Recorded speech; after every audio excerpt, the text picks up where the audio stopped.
Good morning all of you. Myself Pankaj Kumar Shukla, your chemistry lecturer.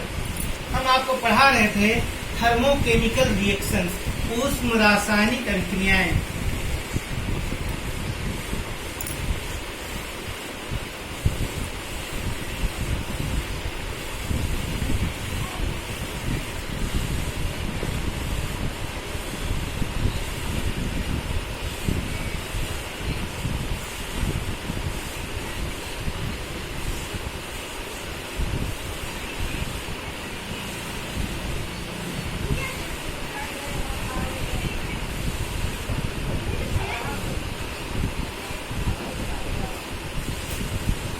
और thermochemical reaction में हमने आपको एक रिएक्शन पढ़ाई थी, अभिक्रिया की ऊष्मा, हीट ऑफ रिएक्शन। आज हम आपको पढ़ाएंगे संभवन ऊष्मा।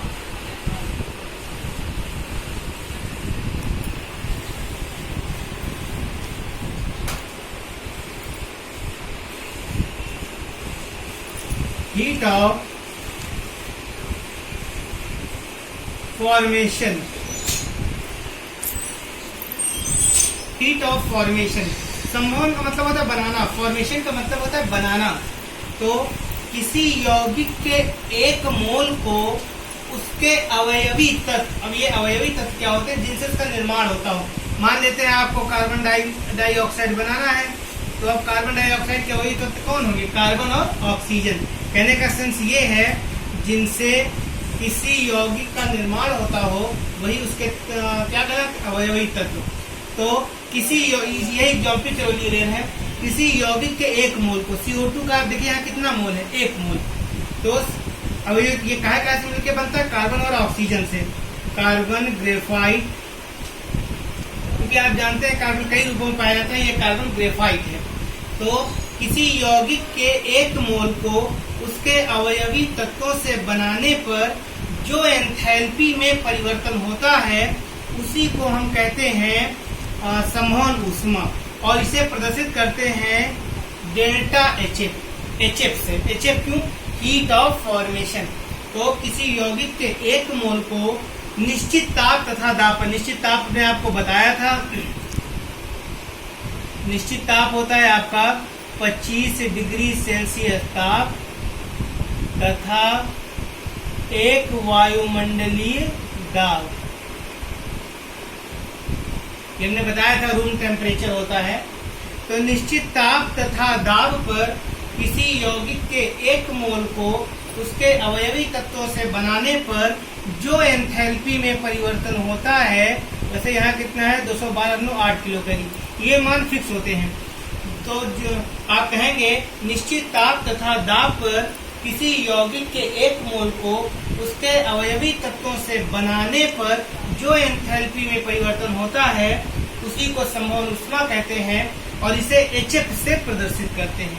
ओके, क्योंकि ये परिवर्तन है, डेल्टा लगा दिया गया है। आगे बात समझे। सेकंड देखते हैं दहन ऊष्मा।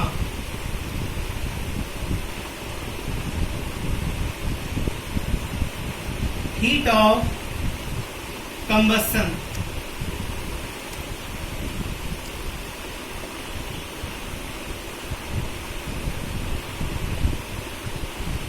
ये क्या होती है?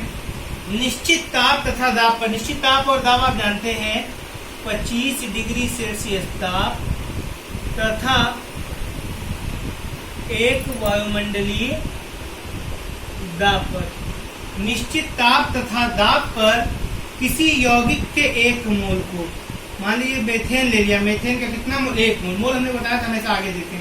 तो निश्चित ताप तथा दाब पर किसी यौगिक के एक मोल का पूर्णतः दहन करने के लिए, आप जानते हो दहन करने के लिए यानी जलाने के लिए जरूरत पड़ती है ऑक्सीजन की। और किसी भी हाइड्रोकार्बन का अगर आप दहन करोगे तो बनता क्या है? कार्बन डाइऑक्साइड गैस निकलती है और जल बनता है। क्लियर?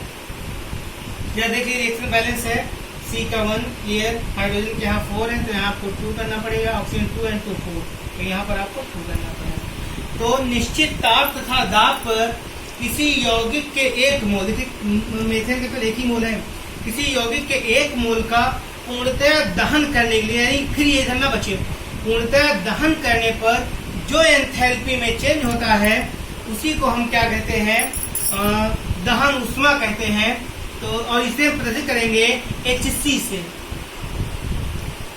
Hc का मान होता है, यानी मीथेन को अगर आप जलाओगे तो 212.8 किलो कैलोरी।